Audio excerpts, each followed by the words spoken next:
ओंकार करताना जेवढा आपला श्वास आहे त्या अर्ध्या श्वासात उ म्हणायचं आणि राहिलेल्या अर्ध्या श्वासामध्ये मकार करायचा आहे. ओंकार घंटानादासारखा दीर्घ असावा, तेलाच्या धारेसारखा अखंड आणि शंखनादासारखा गंभीर असावा.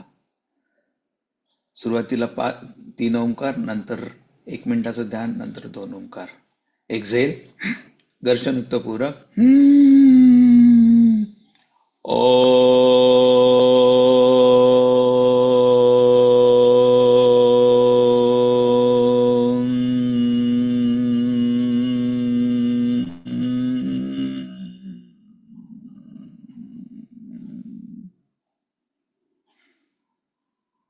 पूरक.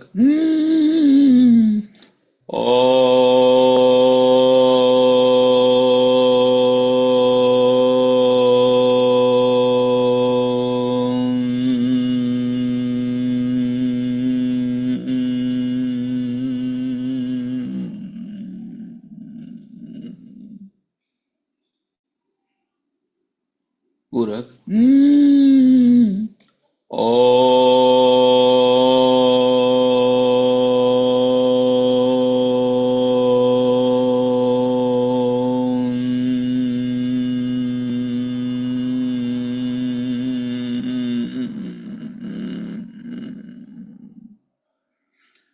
शांत शांत शांत. आपण जर तो ओंकारचा नाद केलेला आहे, ओंकारचा जो ध्वनी केलाय, तो मनातल्या मनात आठवून साठवण्याचा प्रयत्न करा. छातीच्या मध्यामध्ये अनाहत चक्र आहे, तिथं अंगुष्ठ मात्र ज्योती बघण्याचा प्रयत्न करा. Try to visualise thumb size bright flame in chest area where Anahata chakra is situated. तिथे जर दिसत नसेल तर भ्रू मध्यामध्ये 2 भुवयाच्या मध्ये आज्ञाचक्र आहे, तिथं अंगुष्ठ मात्र ज्योती बघण्याचा प्रयत्न करा. Try to visualise thumb size bright flame in between eyebrows where Ajnachakra is situated. ती ज्योती आपण बघण्याचा प्रयत्न करत आहोत, ती आत्मस्वरूप आहे. आत्मस्वरूपाशी एकरूप होण्याचा प्रयत्न करूया. बाहेरच्या वातावरणाला पूर्णपणे विसरून जा.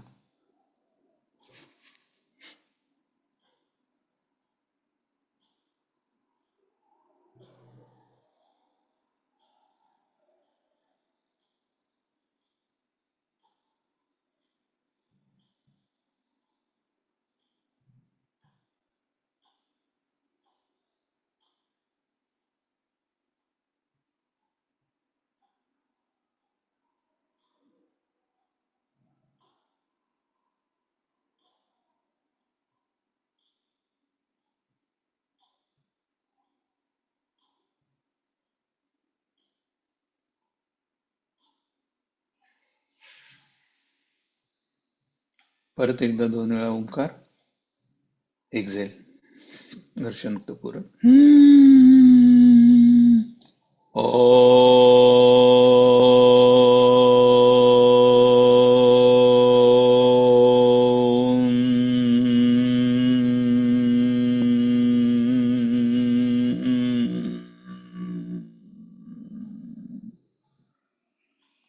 पूरक.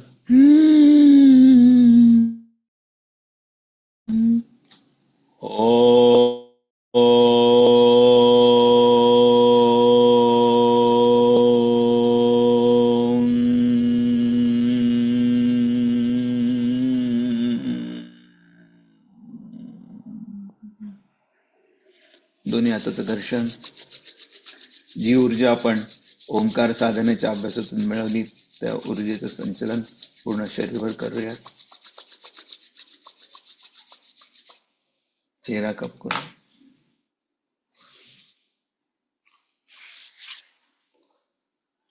हरि ओम.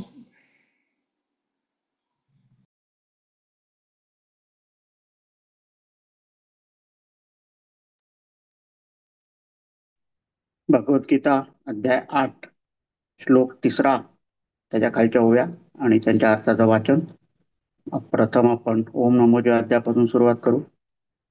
ओम नमोजी आद्या वेद प्रतिपाद्या जय जय स्वसंवेद्या आत्मरूपा देवा तुची गणेशु सकलमती प्रकाशु मणे निवृत्ती दासु अवधारी जोजी अकार चरण युगल, उकार उदर विशाल, मकार महामंडल, मस्तकाकारे हे तिन्ही एकवटले, तेथे शब्द ब्रह्म कवळले, ते मिया गुरुकृपा नमिले, आदि बीज आता अभिनव वाग्विलासिनी, जे चातुर्यार्थ कला कामिनी, ते शारदा विश्वमोहिनी, नमस्कारली मिया तैसा पुढच पुढती तोची,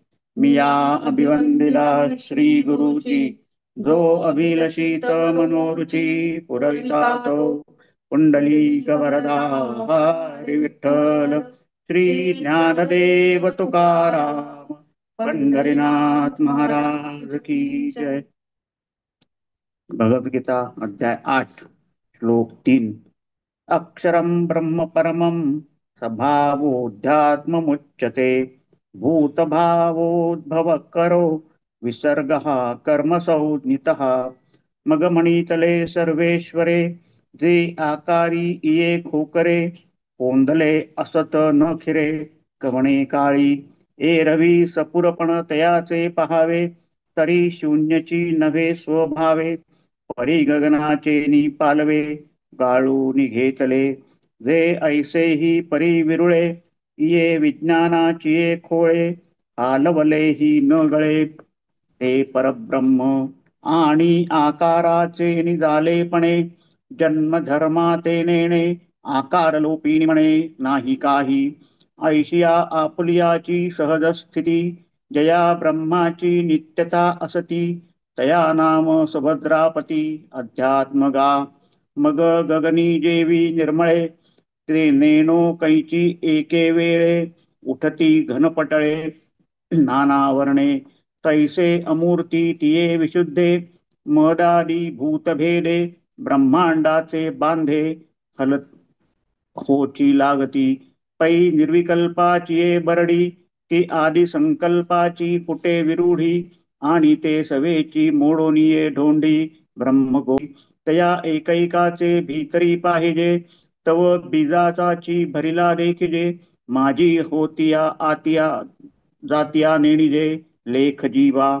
मग तया गोळकांचे अंशांश, प्रसवती आदिसंकल्प अहम असमसास, हे असो ऐसी बहुअस सृष्टी वाढे, परी दुजे नवीन एकला, परब्रह्मची संचला, अनेकत्वाचा आला पूर जैसा, तैसे समविषमत्व नेणो कैचे, वायाची चराचर रचे, पाहता प्रसवती या योनींचे लक्ष दिसती, येरी जीवा भावाची पालविये, काही मर्यादाच करू नये, पाहिजे कवण हे आगवेविये, तव मूळ ते शून्य, म्हणून करता मुदल न दिसे, आणि शेखी कारणही काही नसे, माझी कार्याची आपैसे वाढो लागे, ऐसा करिते नवीन गोचरू, अव्यक्ती हा आकारू, निपजे जो व्यापारू, तया नाम कर्म.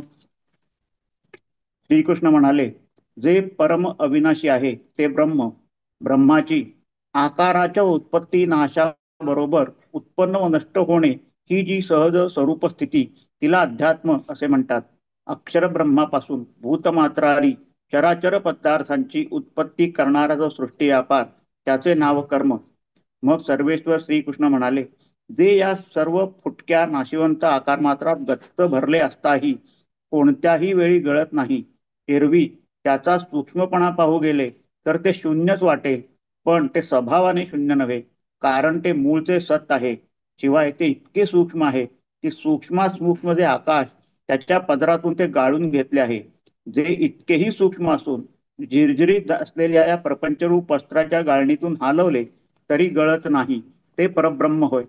आणि आकाराला आलेल्या पदार्थांच्या उत्पत्ती बरोबर जे जन्मरूपी विकाराला जाणत नाही, व आकारवान पदार्थ नाहीसे झाले तरी जे केव्हाही नाश पावत नाही, अर्जुना, याप्रमाणे आपल्या स्थितीत असणाऱ्या ब्रह्माचे जे अखंडत्व, त्या अखंडत्वास अध्यात्म हे नाव आहे. मग ज्याप्रमाणे निर्मळ आकाशात एकदम निरनिराळ्या रंगांच्या मेघांच्या फळ्या कशा येतात हे कळत नाही, त्याप्रमाणे त्या विशेष शुद्ध व निराकार अशा ब्रह्माच्या ठिकाणी महत्तत्व वगैरे भूतभेदाने ब्रह्मांडांचे आकार उत्पन्न व्हावयासच लागतात. निर्विकल्प परब्रह्मरूपी माळ जमिनीवर मूळ संकल्प एकोहम बहुस्याम रूपी अंकुर फुटतो आणि त्याबरोबर ब्रह्मगोळकांचे आकार दाट येतात. त्या एक एक ब्रह्मांडामध्ये पाहावे तो ते ब्रह्मांड बीजांनीच म्हणजे मूळ संकल्पांनीच भरलेले दिसते व एकेका ब्रह्मांडामध्ये होणाऱ्या जाणाऱ्या जीवाची तर गणती नाही. मग त्या गोळकांमधील अंशरूपी एक एक जीव असंख्य आदिसंकल्प करावयास लागले. हे असो, याप्रमाणे सृष्टी फार वाढावयास लागली, पण दुसऱ्याशिवाय एक परब्रह्मच सर्वत्र भरलेले आहे आणि त्याच्या ठिकाणी अनेकत्वाचा जसा पूर आला आहे त्याप्रमाणे या ब्रह्माच्या ठिकाणी समविषयांत्व कोठून आले हे कळत नाही. तेथे उगीच स्थावर जंगम पदार्थ उत्पन्न होतात. ते पाहिले असता प्रसवणाऱ्या योनींचे लक्षावरी प्रकार दिसतात. इतर जीवाभावाच्या पालवीची काही गणनाच करता येत नाही. हे कोण प्रसवते म्हणून पाहू गेले तर त्याचे मूळ ते शून्य आहे. म्हणून याचा मुळात करता कोणी दिसत नसून शेवटी याचे कारणही काही नाही व मध्ये कार्यच मात्र आपोआप वाढाव्यास लागले आहे. याप्रमाणे कर्त्याशिवाय अव्यक्ताच्या ठिकाणी ज्याच्या योगे हा भासमान होणारा आकार उत्पन्न होतो असा जो व्यापार त्याला कर्म हे नाव आहे. जय जय रघुवीर समर्थ.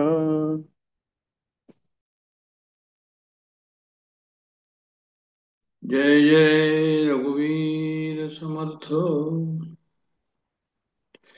गुरु ब्रह्मा गुरुर्विष्णू गुरुर्देव महेश्वरा. गुरु साक्षात परब्रह्म तस्मै श्री गुरुवे नमः. वसुदेवसुतं देवं कंसचाणूरमर्दनं देवकी परमानंदं कृष्णं वंदे जगद्गुरु. गोपाल कृष्ण महाराज की जय. आज तुकाराम महाराजांची जयंती म्हणून तुकाराम महाराज की जय.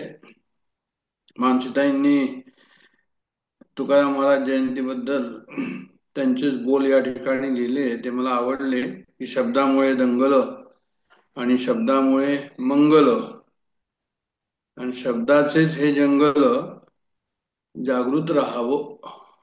आपल्या सर्वांचा हा नित्याचा अनुभव आहे की शब्दामुळे किती घोटाळा होतो आणि शब्दामुळे पुष्कळशी कामं जी आहे ते आपली होतात. आता हा व्यावहारिक भाग झाला, पण पारमार्थिक भाग आहे की हे शब्द जे आहे ते आपल्याला अध्यात्मामध्ये जे आहे ते श्रवण मनन निधिध्यासन, तर सर्वात पहिली पायरी जी आहे ती शब्दाची आहे. तर शब्दाचे दंगल न होऊ देता, शब्दाचे जंगल न होऊ देता शंकराचार्यांनी असं म्हटलंय, शब्दजालम महारण्यम चित्तवय कारण. म्हणजे शब्द जे आहे ते शब्दाचं जाळ जे आहे हे मोठं अरण्य, घनदाट अरण्यासारखं आहे. त्याच्याबद्दल जे आहे ते आपलं चित्त जे आहे ते भयग्रस्त होतं. तर त्या शब्दांमध्ये जे आहे शब्दांचं जंगल नाही झालं पाहिजे असं मला म्हणायचंय. शब्दांची दंगल नाही झाली पाहिजे. संवाद व्हा, वादविवाद नको, वितंडवाद नको, जल्पवाद नको, संवाद व्हा. असं ते म्हणतात या ठिकाणी की शब्दामुळे दंगल नको, जंगल नको, मंगल हवं आणि जागृत राहावं याच्याकरता. असं त्या तुकाराम महाराजांचा हे आहे उपदेश. श्री गुरु बिलसरांनी एक अशी गोष्ट सांगितली आणि नंतर तुकाराम महाराजांचा अभंग त्यांनी त्या ठिकाणी उद्धृत केलेला आहे आणि उपनिषदाच्या पुस्तकामध्ये त्यांनी ते लिहिलेलं आहे. ते काय लिहिलंय त्यांनी, तर म्हणे ते कोणी बजेंद्रनाथ म्हणजे सर बजेंद्रनाथ सील अशा म्हैसूर विद्यापीठाचे कुलगुरू होते म्हणे ते. त्यांचे ते आणि विवेकानंद हे दोघंही क्लास फेलो.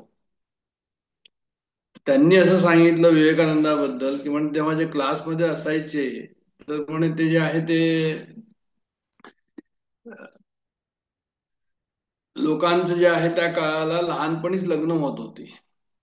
जेव्हा विवेकानंद कोणाच्या लग्नामध्ये जायचे किंवा कोणाचं लग्न झालं असेल तर त्या ठिकाणी ते काय म्हणायचे की म्हणे समजा एखाद्या तरुण मित्राचं जर लग्न ठरलं तर स्वामी त्याची थट्टा करायचे आणि स्वामी वेदनानी इंग्लिशमध्ये त्याला म्हणायचे की my friend don't be corrupted by wealth and woman.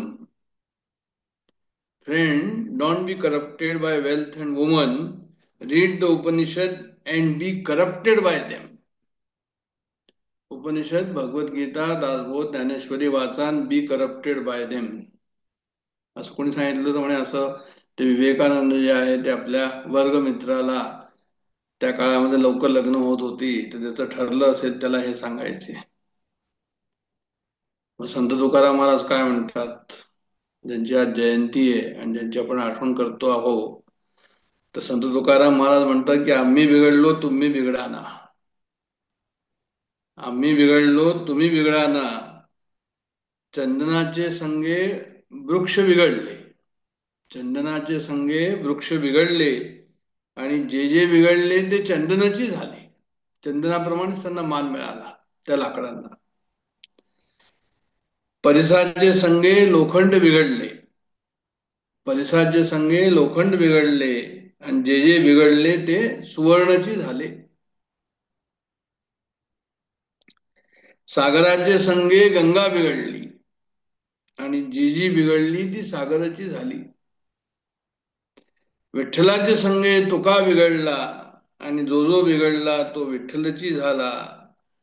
आपला दासबोधाचा अभ्यास, ज्ञानेश्वरीचा अभ्यास, भगवद्गीतेचा अभ्यास, उपनिषदाचा अभ्यास, हा जो याचा प्रभाव आहे आपल्यावर, हा जो आहे तो आपल्याला आमूलाग्र बदल करील. जसं संत तुकाराम महाराजांना विठ्ठल विठ्ठल नावानी आमूलाग्र बदल झाला, तसं हे सुद्धा जे आहे ते जो जो बिघडला तो विठ्ठलची झाला. तो परमात्मा स्वरूपच होणार, त्याच्या पलीकडे आणखीन काही होणार नाही. हे महत्व आहे या श्रवणाचं, मननाचं, चिंतन करण्याचं, रोजच्या दासबोध अभ्यास वर्गाचं जो जे आहे ते जास्तीत जास्त ह्या ठिकाणी जे आहे त्याचं चिंतन व्हावं. आणि मग ह्या शब्दांमुळे काय होईल, या शब्दांमुळे मंगल होईल आणि इतर शब्द जे दंगलीचे आहे ते नको, याविषयी जागृत राहावं. अशा प्रकारचा हा आपल्याला बोध श्री तुकाराम महाराजांनी या ठिकाणी केलेला आहे आणि त्यांचं अशा प्रकारे चिंतन करून आम्ही जे आहे ते आणखीन त्यांचा साहित्याचा अभ्यास करावा.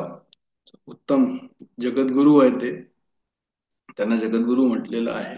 सर्वात सहज सोपी वाणी त्यांची जी आहे ती खूप गोड आहे. त्याचं जितकं चिंतन कराल तितकं कमी. भगवद्गीतेमध्ये आपला 8वा अध्याय आहे, श्लोक 3 आहे.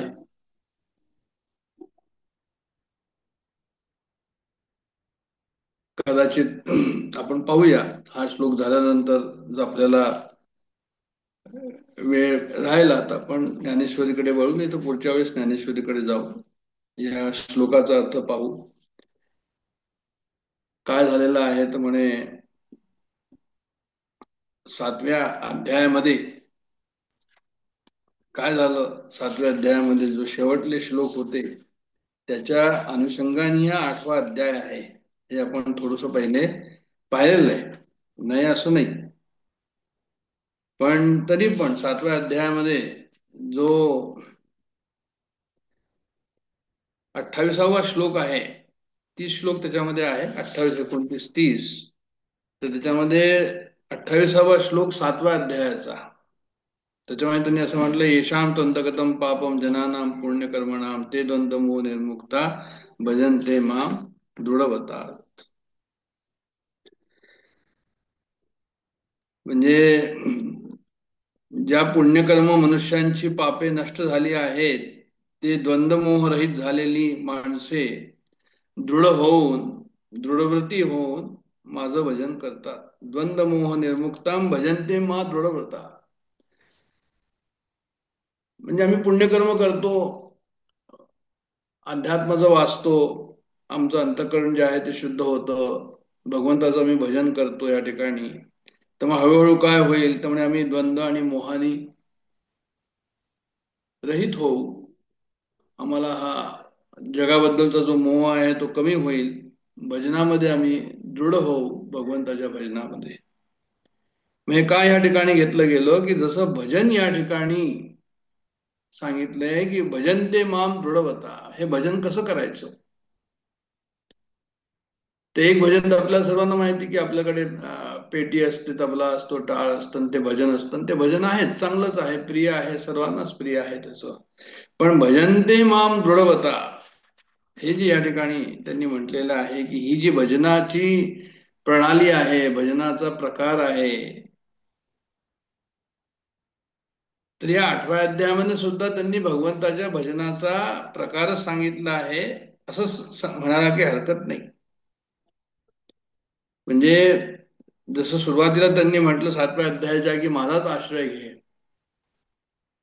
मनासक्त मना पार्थम मया आश्रय, माझा आश्रय घे, माझ्यामध्ये आसक्त हो. म्हणजे भगवंताचं भजन जे आहे ते कशा प्रकारे करायचं, तर म्हणे ते ब्रह्म तद्विदु कृष्ण मध्यात्म कर्म चाखिलम. तर ते म्हणतात की म्हणे तुम्ही काय करा की माझा आश्रय घ्या आणि ते ब्रह्म काय आहे ते समजून घ्या. त्या ब्रह्माला, संपूर्ण अध्यात्माला आणि संपूर्ण कर्माला तुम्ही जर जाणलं तर तुम्ही माझं भजन केलं. आता काय म्हणायचं, याचा अर्थ काय आहे याचा? याचा अर्थ हा आहे की समजा एखाद्याला पूर्णपणे जर तपासायचं असेल तर त्याला हातापासून इथेपर्यंत तपासावं लागतं. मागे पहा, पुढे पहा, बाजूनी पहा, सर्व काही पहा, पूर्ण त्याला समजून घ्या. असं जो एक आपला कन्सेप्ट आहे तो या ठिकाणी सांगायचा प्रयत्न केलाय, करतोय या ठिकाणी. म्हणजे या ठिकाणी केलेला आहे की आम्हाला फक्त भजन म्हणजे तबला पेटीवाला भजन बरोबर माहिती आहे, पण हे सुद्धा भजनच आहे. जेव्हा आम्ही परमात्म्याला सर्व बाजूनी तपासून घेण्याचा प्रयत्न करतो, त्याचंच चिंतन करतो, वेगवेगळ्या तऱ्हेने चिंतन करतो, उपनिषदामधून चिंतन करतो, भगवद्गीतेमधनं चिंतन करतो, दासबोध ज्ञानेश्वरीमधनं चिंतन करतो, ते एक प्रकारे भजनच आहे असं या ठिकाणी त्यांना म्हणायचं आहे की ते माम ब्रह्मविदू असं त्यांनी म्हटलेलं आहे. ते ब्रह्म तद्विदू हे जे 29व्या याच्यामध्ये आहे. म्हणजे काय याचा अर्थ झाला की तुम्ही ब्रह्म काय आहे ते ब्रह्म काय, तर म्हणे ते ब्रह्म जे आहे ते जाणून घ्या. विदू म्हणजे जाणणं. ते माम ब्रह्मविदू, तुम्ही ब्रह्म जाणून घ्या. म्हणजे भगवंताचं जे ब्रह्माचं स्वरूप आहे किंवा ब्रह्म आणि भगवंत जे एक आहे त्याला तुम्ही जाणून घ्या. त्याच्यानंतर ते म्हणतात की अध्यात्म, अध्यात्म विदू म्हणजे अध्यात्म काय आहे हा शब्द तुम्ही माहिती करून घ्या. म्हणजे ते सुद्धा भगवंताचं चिंतन आहे, भगवंताचं भजन आहे. त्याच्यानंतर कर्म जे अखिलम विदू म्हणजे सर्व कर्म जे आहे ते भगवंतापर्यंत आपल्याला कसे पोहोचवतात, ते भगवंतच आहे, ह्याला तुम्ही जाणून घ्या. आधिभूतम माम विदू, आधिभूत काय आहे. आता हे प्रश्न सर्व आपल्याला पण पाहिलेले आहे की 7 प्रश्न जे विचारलेले आहे या ठिकाणी 7व्या अध्यायाच्या शेवटल्या श्लोकांमध्ये जे आहे ते 7 प्रश्न विचारले. तर त्याच्यामध्ये असे हेच प्रश्न येते की ब्रह्म म्हणजे काय, अध्यात्म म्हणजे काय, कर्म म्हणजे काय. त्याच्यानंतर अधिभूतम माम विदू म्हणजे अधिभूत जे आहे ते काय, कशाला म्हणतात. अधिदैव माम विदू, अधिदैवत म्हणजे काय. आणि अधियज्ञ माम विदू म्हणजे अधियज्ञ काय. आणि शेवटला जो आहे ते प्रश्न आहे की जे प्रयाण काले बिचमाम ते विदुरयुक्त चेतसा, जेव्हा मृत्यू समयी जे जे आहे ते आम्हाला जे चिंतन करतात, जे माझं भजन करतात, आणि ते भजन कशा प्रकारचं आहे, तर ते म्हणतात भगवंताचं भजन असं असलं पाहिजे. भगवंताचं भजन कसं असलं पाहिजे की त्यांना ब्रह्म म्हणजे ब्रह्मामध्ये त्यांनी तेच पाहायचं, अध्यात्मामध्ये तेच पाहायचं, कर्मामध्ये तेच पाहायचं, अधिभूत म्हणजे त्यालाच पाहायचं, अधिदेव म्हणजे त्यालाच पाहायचं, अधियज्ञ म्हणजे त्याला पाहायचं, रात्रंदिवस त्यालाच पाहायचं, मरते समय मेरा भजन म्हणजे असं म्हणजे जे आहे ते त्याच वेळेस त्याचं भजन जे आहे ते होईल. आणि म्हणून मग जे आहे ते तो भगवत तत्वाला पोचेल. मग असं म्हणून त्यांनी 7वा अध्याय जो या ठिकाणी संपवला आणि 8व्या अध्यायामध्ये जे आहे ते आले. तर मग ह्याचा अर्थ काय झाला, म्हणजे ब्रह्म काय आहे हे आम्हाला समजायचं. ब्रह्म म्हणजे काय, भगवंताचं ते स्वरूप कसं, अध्यात्म म्हणजे काय, ते भगवंताचं स्वरूप कसं. सर्व कर्म आम्ही जे म्हणतो भगवंतानी कर्म केलं, हे जगत निर्माण केलं, आम्ही जे कर्म करतो त्याच्यामध्ये भगवंत कसा आहे, सर्व जगामध्ये भगवंत कसा आहे, हे अधिभूत काय आहे, आदिभूताला समजायचं, आदिदैवाला समजायचं, आदी यज्ञाला समजायचं आणि मरण समयी कशा प्रकारे आमचं जे आहे ते भगवंताचं चिंतन राहील हे आम्ही समजून घ्यायचं. हा सर्व या ठिकाणी 8व्या अध्यायाचा हा सेंट्रल पॉइंट आहे. 8व्या अध्यायाचा जर मुख्य पॉइंट जर असा असेल तर तो हा अशा प्रकारचा आहे की त्यांनी हे सांगितलं या ठिकाणी 8व्या अध्यायामध्ये की बाबा रे, मरण समयी प्रयाण कालेज म्हणजे प्रयाण काले म्हणजे याच्यामध्ये जो आपला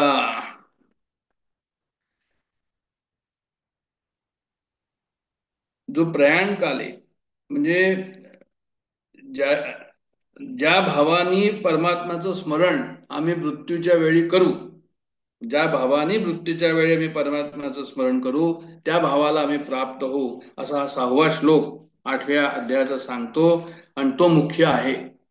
that is the central point of 8th अध्याय असं भाष्यकारांनी म्हटलेलं आहे.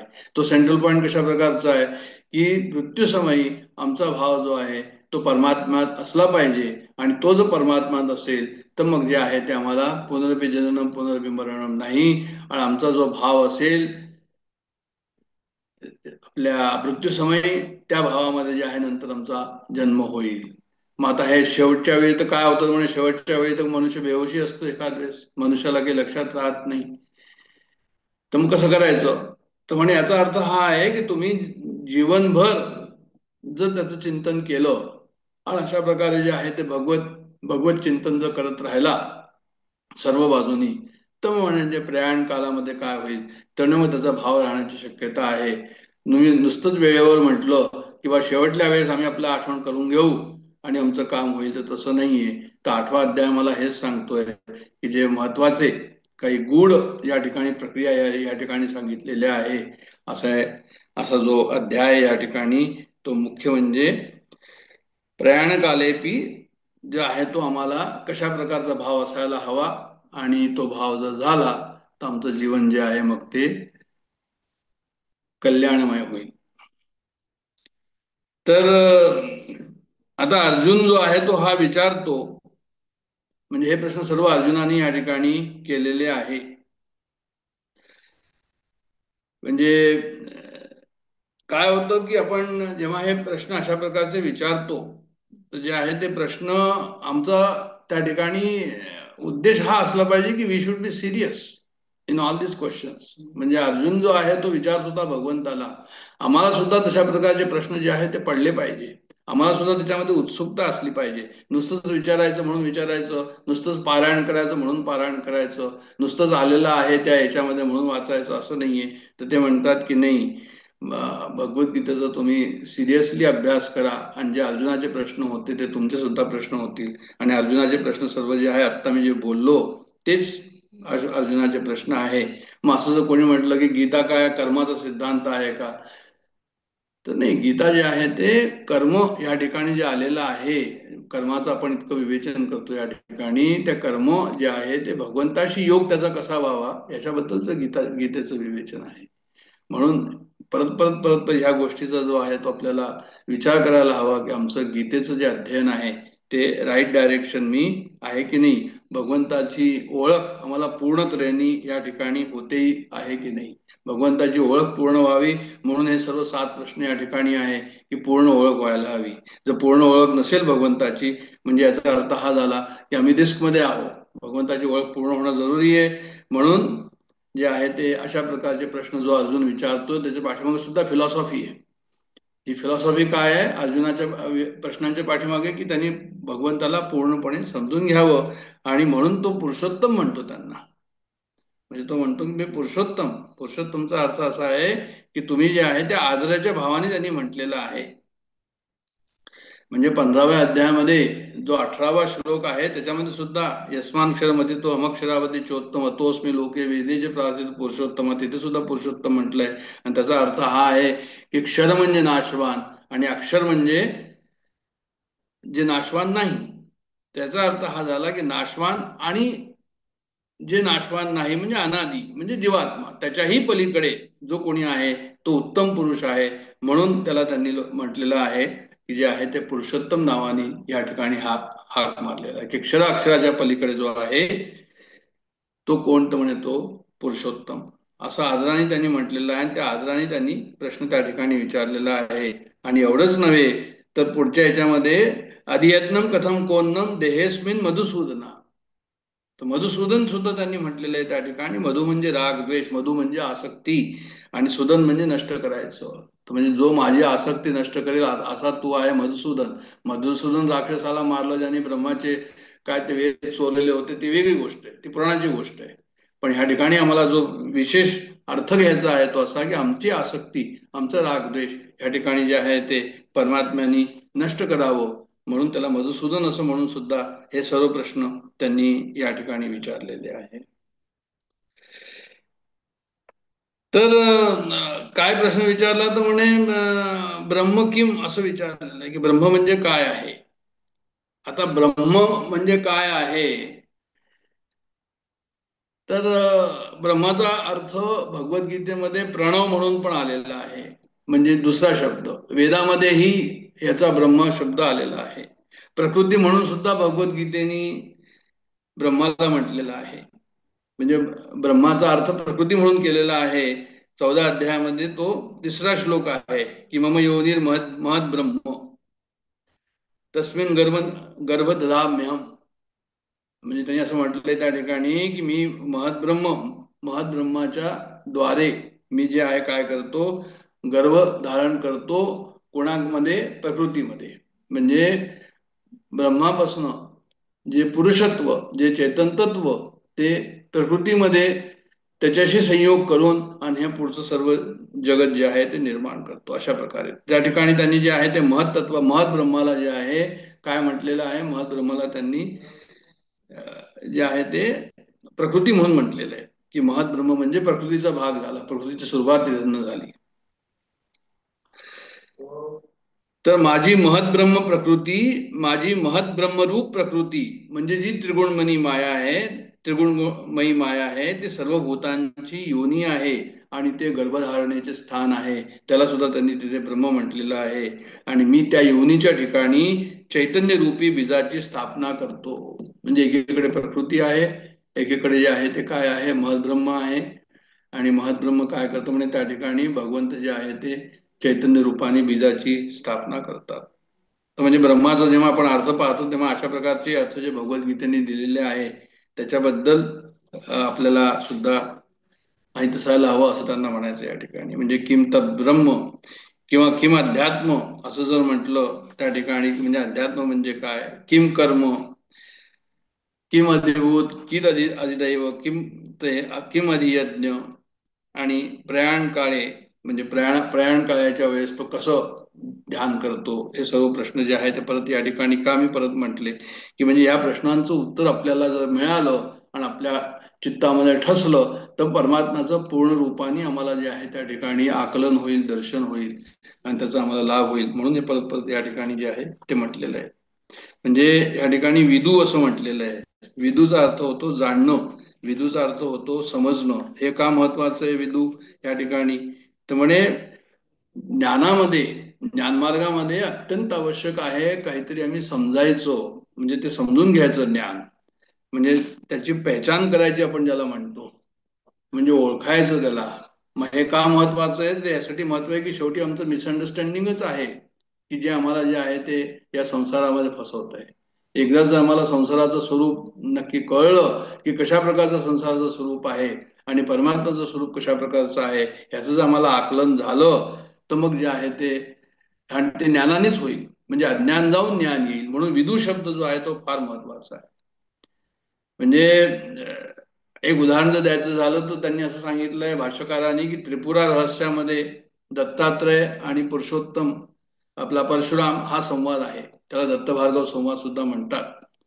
तर त्याच्यामध्ये काय सांगितलेलं आहे या संवादामध्ये की त्यांनी असं म्हटलंय की प्रत्येक व्यक्ती रोज निर्विकल्प समाधीचा अनुभव करतो. आता आम्हाला समजतं का ते? आम्ही तर म्हणतो सुषुप्ती आहे, गाढ झोप आहे, त्याच्या पलीकडे आमचं जे आहे ते विचार जात नाही. गाढ झोप लागली होती, खूप चांगलं वाटलं, एवढंच आम्ही म्हणतो. पण त्याच्यामध्ये ते म्हणतात की नाही म्हणे हीच निर्विकल्प समाधी जी आहे ती अशाच प्रकारची असते. हीच निर्विकल्प समाधी हे आम्हाला समजतं का? तर म्हणे नाही आम्हाला नाही समजत, तर मग समजून घ्यायचो. आम्ही जर समजलं नाही तर मग आम्हाला त्याचा फायदा होणार नाही. म्हणून सर्वात मोठी साधना कोणती असेल, ज्ञानेश्वरी आणि दासबोध आणि भगवद्गीता वाचून, तर म्हणे आम्हाला त्याचं समजायला हवं. पेहचानना ज्याला हिंदीमध्ये म्हणतात, की जाणायला हवं, समजायला हवं. आम्ही समजून घेऊ, आणि ज्याला आम्ही समजून घेतलं ती साधना झाली. आता एखादा श्लोक आम्ही वाचला आणि जास्त त्याच्याकडे लक्ष दिलं नाही आणि नुसतंच वाचत गेलो, तर मग ते समजून जर नाही घेतलं बरोबर, तर मग ती साधना मोठी साधना नाहीये. आहे साधना.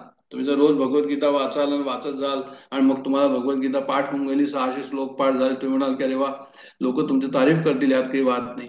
पण त्याचा अर्थ तुम्हाला जो आहे तो कळला आहे की नाही? पेहचानना ज्याला आपण म्हणतो, समजणं ज्याला म्हणतो, जाणणं ज्याला म्हणतो, ते अत्यंत आवश्यक आहे.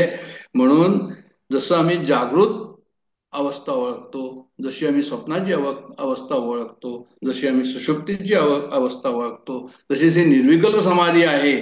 आणि निर्विकल्प समाधी कशी असते आणि त्याच्यात कसं जायचं, तर म्हणे ते सुद्धा जे आहे ते आपल्याला समजलं पाहिजे. जे आपल्या समोर विषय येतात ते त्याबद्दल आकलन आपल्याला झालं पाहिजे. कारण परमात्मा कसा आहे म्हणे, सर्वदूर ओतप्रोत भरलेला आहे, पण आम्ही त्याला ओळखत नाही. रीता ठावया राघवे विण नाही, असं म्हटलेलं आहे समर्थांनी. मग आम्ही त्याला ओळखतो का? मग आता ओळखत नसू आणि तो ओतप्रोत भरलेला आहे, मग काय उपयोग? म्हणजे पेहचानना, समजणं, जाणणं, हे अत्यंत आकलन होणं, ओळखणं, हे अत्यंत खूप मोठी साधना आहे. प्रत्येक पदाला, प्रत्येक पॉइंटला ती झाली पाहिजे. आम्ही काही जरी म्हटलं तरी आम्हाला बरोबर लक्षात आलं की आहे की नाही, आणि दुसरं ते प्रॅक्टिकली त्याचा बेनिफिट आहे की नाही हे आपल्याला पाहायला पाहिजे. म्हणून जे आहे ते ब्रह्माची काय, ब्रह्माची ओळख किंवा अध्यात्माची ओळख, हे आता जे प्रश्न झाले, याची सर्व जे आहे ते ओळख आपल्याला झाली पाहिजे. आणि अशी जर त्याची ओळख झाली तर मग मृत्यूच्या वेळेस आम्हाला जे आहे ते भगवंत जो आहे तो दूर असणार नाही. म्हणजे आता एक प्रकारे असं म्हणायला हरकत नाही, कोणीतरी असं म्हटलेलं आहे, मला वाटतं अनुभवाने म्हटलंय की हे जणू काही भगवंताचं व्हिजिटिंग कार्ड आहे. 8वा अध्याय म्हणजे व्हिजिटिंग कार्ड का म्हटलं त्यांनी, की त्यांनी असं सांगितलंय की भगवंत जो आहे तो ब्रह्मरूप कसा आहे, अध्यात्मरूप कसा आहे, कर्मरूप कसा आहे, अद्भुत कसा आहे, अधिदैव कसा आहे आणि अधियज्ञ कसा आहे, हे सर्व त्यांनी सांगितलंय जे व्हिजिटिंग कार्ड म्हणून. असं तर असंही त्याचं म्हणजे जे आहे ते आम्हाला हे समजून घ्यायचंय की अशा प्रकारे हा भगवंत जो आहे तो कशा प्रकारचा आहे असं. तर पुढे पाहूया आपण याच्यानंतर.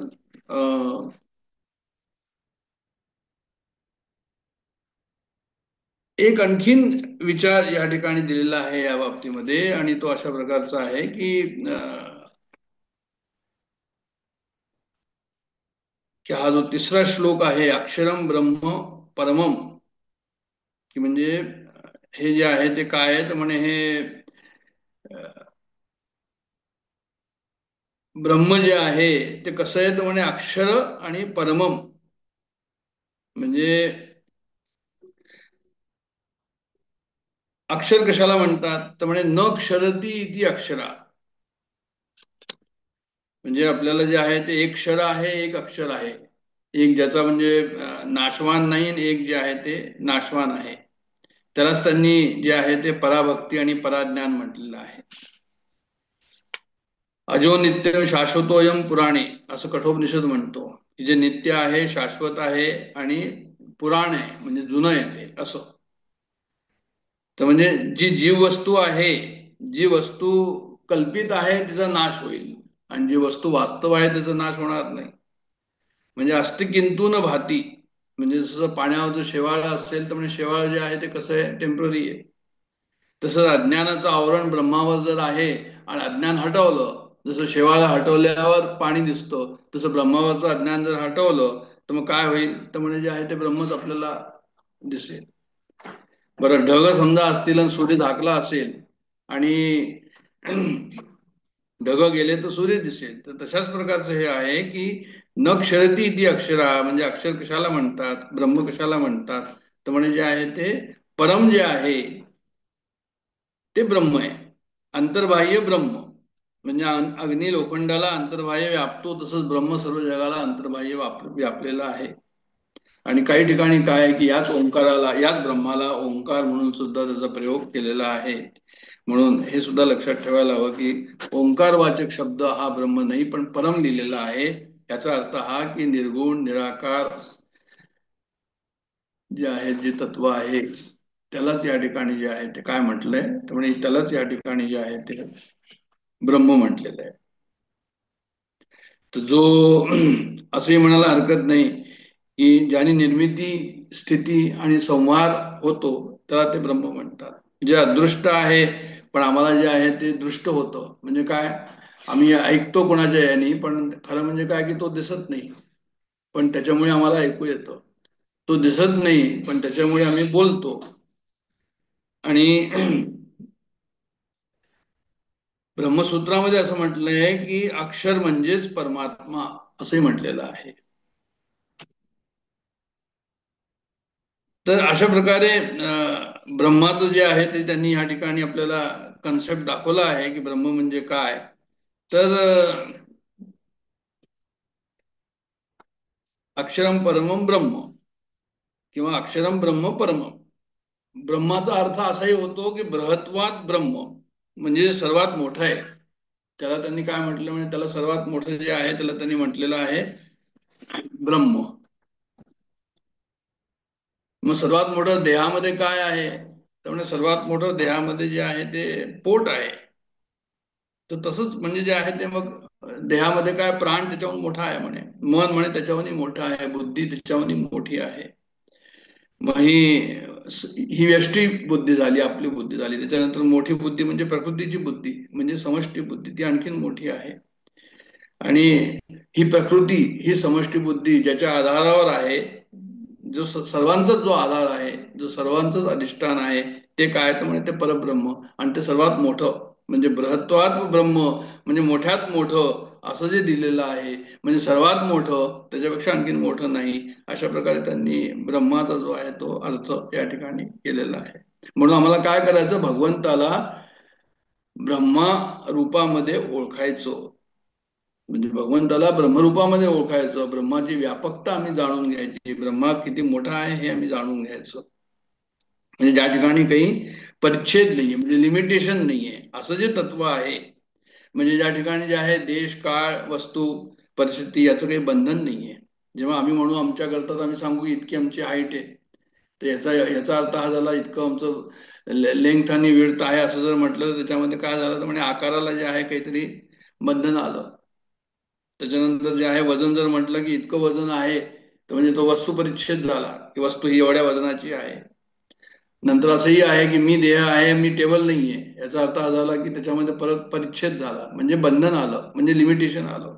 तर मला असं सांगायचं या ठिकाणी की ब्रह्मला कोणत्याही प्रकारचं बंधन नाही. सर्वांच्या परे जे तत्व आहे त्याला ब्रह्म असं म्हणतात आणि त्या ब्रह्माला जे आहे ते आम्ही ओळखावं. मग भगवंताला जो आहे तो ब्रह्माच्या रूपाने ओळखायचं, म्हणजे ज्याला जिथे परिच्छेद नाही अशा प्रकारचं ते. मग ह्या ब्रह्माला सुद्धा त्यांनी असं दिलंय की अक्षरम ब्रह्म परमम असं म्हटलेलं आहे या ठिकाणी. परम अक्षर म्हणजे प्रणवाला सुद्धा त्यांनी जे आहे ते ब्रह्माचं हे सांगितलेलं आहे, म्हणजे दिलेलं आहे की प्रणव सर्व वेदेशु, वेदामध्ये प्रणवाला जे आहे ते ब्रह्म म्हटलेलं आहे किंवा एकाक्षर ब्रह्म म्हटलेलं आहे. कठोपनिषदामध्ये जे आहे ते त्यांनी असं म्हटलेलं आहे, कठोपनिषदामध्ये जी हे केलेली आहे की एतद्देव अक्षरम ब्रह्म एतद्देव अक्षरम परम, म्हणजे हे अक्षरच म्हणजे ओम ब्रह्म आहे आणि ते सर्वात श्रेष्ठ आहे आणि ते जाणल्याने ज्याला आपल्याला जे हवं ते मिळतं असं. किंवा एतदालंबनम श्रेष्ठम एतदालंबनम परमम, म्हणजे ओम हा सर्वात श्रेष्ठ आहे आणि उत्तम आधार आहे. मग त्याचं ज्ञान झाल्याने काय होतं, तर मनुष्य जो आहे तो ब्रह्मज्ञानी होऊन श्रेष्ठ बनतो. अशा प्रकारचं ओमचं सुद्धा या ठिकाणी त्यांनी ब्रह्माच्या म्हणजे परमात्माचं जे आलंबन शब्दामध्ये दिलेलं आहे त्याला ओम त्यांनी म्हटलेलं आहे. हा जे परम अक्षर आहे हे जे ओम आहे, ओम इति इति एतद हे जे आहे त्याला त्यांनी काय म्हटलंय की ब्रह्माचं हे ब्रह्माचं अधिष्ठान या ओमला आहे. म्हणजे या ठिकाणी जे आहे त्यांनी असं सांगितलंय की दीर्घ ओम उच्चारण मनोराज्य विलियते. ह्या ओमचं जर आम्ही उच्चारण केलं तर काय होईल, तर म्हणे आमचं मनातले विचार जे आहे ते संपतील असं त्यांना म्हणायचं या ठिकाणी. मनातले विचार कमी होतील. कसे? तर म्हणे आम्ही जो आहे ओमचं उच्चारण, ओमचं जप, ओमचा नाद, कारण हे नादात्मक आहे आणि आकारात्मक आहे. तर नादात्मकला ते अभिधान म्हणतात आणि आकारात्मकला ते अभिधेय म्हणतात. म्हणजे जसं पुस्तक जर म्हटलं तर पुस्तक अभिधान आहे आणि त्याचा अर्थ जो आहे तो काय तर म्हणे अभिधेय आहे. म्हणजे ओम हा एक आकार आहे. ओमला शब्दात जेव्हा आणतो तेव्हा किंवा लिहितो, पण त्याचा अर्थ पण आहे. तर अशा प्रकारचं जे आहे ते आम्ही नादात्मक म्हणजे जपद्वारा ओमचा जर जप केला तर मन शांत होईल असं त्यांना म्हणायचंय. असं पंचदशीमध्ये लिहिलंय विद्यारण्य स्वामींनी. काय लिहिलंय की म्हणे त्यांनी साधनामध्ये साधकाची पुढे वाटचाल झाली आणि पुढे वाटचाल झाल्यानंतर काय झालं तर म्हणे त्याला असं कळलं नंतर की अरे मला तर पुष्कळ काही कळलं, अनुभव आला, पण तरी पण एक रोग माझा आहे. काय रोग आहे तर म्हणे मनोराज्य का रोग. म्हणजे त्याला नेहमी चिंता, एन्झायटी ज्याला आपण म्हणतो ती आहे त्या ठिकाणी. बाकी सर्व त्याचं गेलं असं त्याला म्हणायचंय, त्यांना म्हणायचंय. तर पंचदशीमध्ये असं लिहिलंय की चिंता होईल तर कशाची होईल? भविष्याची चिंता होते आपल्याला. जे गेलं त्याची चिंता नाहीच, जे होणार त्याची चिंता असते. तर म्हणे ओमचा जो जप केला, ओमचा जर नाद केला आणि सतत जप केला तर म्हणे हे शब्द जे आहेत ते मनाला शांत करतात. मनोराज्य कमी होतं, हळूहळू कमी होतं. म्हणून ओमचं महत्व आहे, म्हणून नामाचं महत्व आहे या ठिकाणी. म्हणजे जे आहे ते पुष्कळ होतं ना, की म्हणजे मनुष्याला असं वाटतं की काहीतरी कुठे दान दिलं की माझं नाव लिहून द्या, म्हणजे माझं नाव अमर राहील असं त्याला वाटतं. पण खरं म्हणजे काय आहे की अमरत्व कशाने येतं तर म्हणजे अमरत्व जे आहे ते जेव्हा मृत्यूचं भय नाही, भीती नाही कोणत्या गोष्टीची, ते अमरत्व खरं आहे. म्हणजे पण हे केव्हा होईल तर म्हणजे जे आहे ते ब्रह्माची जर आम्ही ओळख केली तर जे आहे ते होईल. मग ब्रह्माची ओळख करण्याकरता ओमचं जपाबद्दलचं महत्व या ठिकाणी सांगितलंय की प्रत्येक श्वासाबरोबर भगवंताच्या नावाचं उच्चारण व्हावं, भगवंताचं नावाचा घोष व्हावा या ठिकाणी. तर म्हणजे असं अखंड व्हायला हवं. म्हणजे श्रीकृष्ण जर आतमध्ये येताना, श्रीकृष्ण बाहेर जाताना, किंवा रा आतमध्ये येताना मग बाहेर जाताना, किंवा ओम मनामध्ये सोहम, हे जे आहे हे शब्द कशा प्रकारचे आहे म्हणजे श्वासाबरोबर जर तुम्ही केलं न प्रयाण कालेच कथम, हे जे त्यांनी विचारलेलं आहे की प्रयाणकाली म्हणजे मृत्यू समय जे आहे हे जर अखंड आमचं जप असेल तर मग जे आहे काय की मृत्यू के समय में म्हणजे मृत्यूच्या वेळेस आम्हाला प्रयत्न करावे लागणार नाही वेगळे, आपोआपच नाम त्या ठिकाणी राहील. अक्षर ब्रह्म परमम असं त्याचा अर्थ आहे. म्हणजे ज्यांनी नाम साधना केलेली आहे तर काय होईल तर म्हणजे अशा प्रकारची नाम साधना ज्यांनी केलेली आहे किंवा ओमची साधना ज्यांनी केलेली आहे त्याला काय होईल तर म्हणजे हे जगत जे आहे ते थोडंसं खट्ट वाटू लागेल, त्याच्यात खटास निर्माण होईल, त्याचं महत्व कमी होईल या जगाचं, आणि जिज्ञासा त्या ठिकाणी जागृत होईल. मग एखाद्याची तत्वजिज्ञासा जागृत झाली तर ही भगवंताची त्याच्यावर कृपा आहे असं त्यांनी म्हटलेलं आहे. भगवंताची कृपा म्हणजे तशीच नाही होत. म्हणजे तुम्हाला असं समजा तुम्ही तुमची जिज्ञासा जागृत झाली, आता दासबोध अभ्यास वर्गामध्ये किंवा दासबोधाचं किंवा कुठेही आपल्या ठिकाणी घरी ज्या ठिकाणी असेल त्या ठिकाणी परमात्मा चिंतन जर तुमचं जास्तीत जास्त होत असेल तर समजायचं की परमात्माची तुमच्यावर कृपा आहे. आणि तो जो आनंद आहे त्या ठिकाणी तो आनंद कसा म्हणजे सगुणाचेनी आधारे निर्गुण पाविजे निर्धारे. म्हणजे तुम्ही पुस्तकाचा आधार घेता आहात, तुम्ही गुरुचा आधार घेता आहात आणि त्या आधाराने जे आहे ते तुम्ही काय करताय, अंतःकरण शुद्ध करता आहात त्याची उपासना करून, ते व्रत करून. आणि मग जेव्हा शुद्ध अंतःकरणला वसुदेव सुद्धा म्हणतात. वसुदेव वसुदेव शब्दाचा अर्थ शुद्ध अंतःकरण सुद्धा आहे. ती जागृती एक प्रकारची, आणि ती जागृती कशी आहे तर म्हणजे ती परमात्म्याला भेटण्याची ती जागृती आहे. असं ते शुद्ध अंतःकरण होतं अशा प्रकारचं चिंतन करून परत परत. आणि मग तेच वसुदेव जे आहे असं चिंतन झाल्यानंतर तुमच्या अंतःकरणात व्यक्त होईल आणि जशी तुमची धारणा असेल त्याप्रमाणे होईल. हे अत्यंत आवश्यक आहे की म्हणजे जशी तुमची धारणा असेल त्याप्रमाणे ते होईल. म्हणून अत्यंत आवश्यक आहे की आमचं कसं असायला हवं तर म्हणजे आम्ही जे आहे ते बरोबर योग्य तऱ्हेने सावध राहून त्याचं चिंतन जे आहे ते करायला हवं.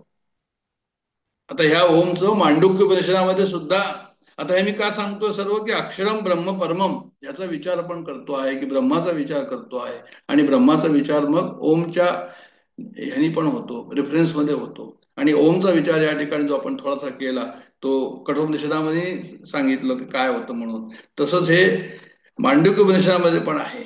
मांडुक्य उपनिषदामध्ये जे आहे ते काय सांगितलंय त्यांनी की जो जागृत आपली जी अवस्था सध्याची आपण जागृत आहोत. त्याच्यानंतर स्वप्नाची अवस्था आम्हाला माहिती आहे आणि सुषुप्तीची अवस्था मला माहिती आहे. त्यामुळे हे जे विश्व तेजस आणि प्राज्ञ म्हणजे जागृत स्वप्न सुषुप्ती असं त्याला ते जे पाहणारे आहे अभिमानी आहे त्यांचं नाव विश्व तेजस प्राज्ञ अशा प्रकारचं आहे. पण ते आता नाही जरी लक्षात राहिलं तरी आपण जागृत स्वप्न सुषुप्ती हे जे आमचे 3 रूप आहे ते एकच तत्व आहे आणि ते एकच तत्व जे आहे ते 3 ठिकाणी आम्हाला जे आहे तेच तत्व आहे. फक्त आम्हाला अवस्था वेगवेगळ्या वाटतात. म्हणजे प्रत्येक अवस्थेमध्ये काय आहे की तो परमात्मा स्वयं जो आहे तो त्या ठिकाणी आहे. अनुभव स्वरूप कोण आहे तर म्हणजे तो भगवानच आहे. आणि तिसरं जे आहे अ उ म जागृत स्वप्न सुषुप्ती आणि त्याच्यावरती जो अर्धमात्रा आहे ती कशी तर साक्षी भावाची अर्धमात्रा आहे. म्हणजे त्या तिघांचा जो साक्षी आहे तो कोण आहे तर म्हणे तो परमात्मा जो तुरीय तत्व ज्याला म्हणतात तो भगवान आहे. आणि आम्हाला जे आहे ते असं वेगळ्याने नाही समजता येणार. जागृत वेगळं स्वप्न वेगळं असं नाही. म्हणजे तोच सर्व दूर जे आहे प्रत्येक काळामध्ये. म्हणजे जागृतीमध्ये तोच आहे, स्वप्नामध्ये तोच आहे, सुषुप्तीमध्ये तोच आहे आणि तोच एकच आहे आणि तो मी आहे. जसं का डॉक्टर काका म्हणतात की तो मी आहे हे विसरायला नको. तर सर्व काळांमध्ये सर्व देशांमध्ये सर्व वस्तूंमध्ये जो परमात्मा भरलेला आहे त्याचं चिंतन जे आहे ते आपल्याला या ठिकाणी असायला हवं. आणि असं जर चिंतन झालं तर मग परमात्मा जो आहे तो आम्हाला समजेल. आणि ओमच्या नावावर म्हणूया किंवा रामच्या नावावर म्हणूया कृष्णाच्या नावावर सर्व रूप सर्व जे आहे ते वस्तू सर्व लीला जे की आम्हाला दिसतं जात आहे तुम्ही तेच समजा भगवंताचं स्वरूप समजा. म्हणजे गिरधर गोपाल म्हणा माखन चोर म्हणा जरी तुम्ही माखन चोर म्हटल्यावर तुम्हाला अशी परिस्थिती समोर आली किंवा कृष्ण चोरतात आहे म्हणून तरी पण तेच परमात्मा आहे तेच भगवंत आहे. गोवर्धन पर्वत उचलून घेतला कृष्णाचं चिंतन केलं लीलाचं तरी पण तोच परमेश्वर आहे. तर अशा प्रकारे सर्वदूत तेच तत्व आहे वेगळं नाही. ओमचं काय महत्व आहे म्हणजे ओम जर म्हटलं तर म्हणजे सर्वांचंच एक रूप असं होईल. ओमच्या लीला अशा वेगळ्या नाहीये. त्याच्यामुळे काय होईल की प्रत्येक लीलामध्ये तुम्ही ओम फिट करू शकता. मग राम असो कृष्ण असो पांडुरंग असो कोणी असो. म्हणून अक्षर ब्रह्म परम. तर अशा प्रकारे ही भगवंताची ओळख आहे. आणि ही भगवंताची ओळख मी या ठिकाणी पाहतोय की म्हणजे भगवंताची एकदा ओळख झाली तर मग काय होईल तर म्हणजे जे शेवटल्या वेळेस आम्हाला त्याचं आठवण राहील. म्हणजे कठोपनिषदामध्ये असं लिहिलेलं आहे की इंद्रियांच्या परे काय आहे तर म्हणे आमचं मन आहे. मनच्या परे काय आहे बुद्धी आहे. बुद्धीच्या परे काय आहे महतत्व आहे. महतत्व त्या ठिकाणी काय होतं म्हणजे पुरुषाशी त्या महतत्वाचा संयोग होतो. आणि पुरुषाच्या पुढे काय आहे तर म्हणे पुरुषांना परमम सा काष्टा परागती म्हणजे पुरुषाच्या पुढे काही नाहीये. म्हणजे परत पहा आता म्हणजे आपला इंद्रिय आहे देह आहे इंद्रिय आहे मन आहे बुद्धी आहे महत्त्व आहे पुरुष आहे पुरुषाच्या पलीकडे आणखीन काही नाही. याचा अर्थ हा झाला की ते जे परमेश्वर आहे ते जे भगवंत आहे या ठिकाणी त्यालाच त्यांनी अक्षरम ब्रह्म परमम असं म्हटलेलं आहे. आता कोणी जर असं म्हणेल की बाबा मी गणपतीच्या मंदिरात गेलो माझ्या तोंडामध्ये कृष्ण कृष्णच चाललेले तर त्याचं काय मला की त्याच्याबद्दल जे आहे ते हे होईल का म्हणजे शिक्षा देईल का गणपती तर म्हणे नाही असं काही नाहीये. म्हणजे तुम्ही जे आहे ते भेद तुमच्या मनामध्ये भेद भगवंतामध्ये नाहीये. भगवंता एकच आहे सर्व दूर. फक्त तुम्ही जे आहे ते कृष्ण आहे ते कृष्णच म्हणा.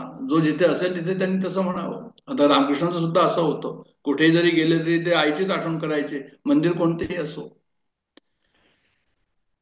तर म्हणून आम्हाला जे आहे सर्व नीट समजून घ्यायचं आणि हे ज्ञान जे आहे ते विद्वान बनवण्याकरता नाहीये. हे ज्ञान जे आहे ते कशा करतायत म्हणे हे जे ज्ञान जे आहे ते आम्हाला नीट भगवंताचं स्वरूप आणि समजून घ्यावं ह्याच्याकरता आहे. म्हणून अक्षरम ब्रह्म परमम आणि स्वभावोध्यात्म उच्चते. आता स्वभाव अध्यात्माचा स्वभाव काय आहे हे समजून घ्या असं म्हणतात ते या ठिकाणी.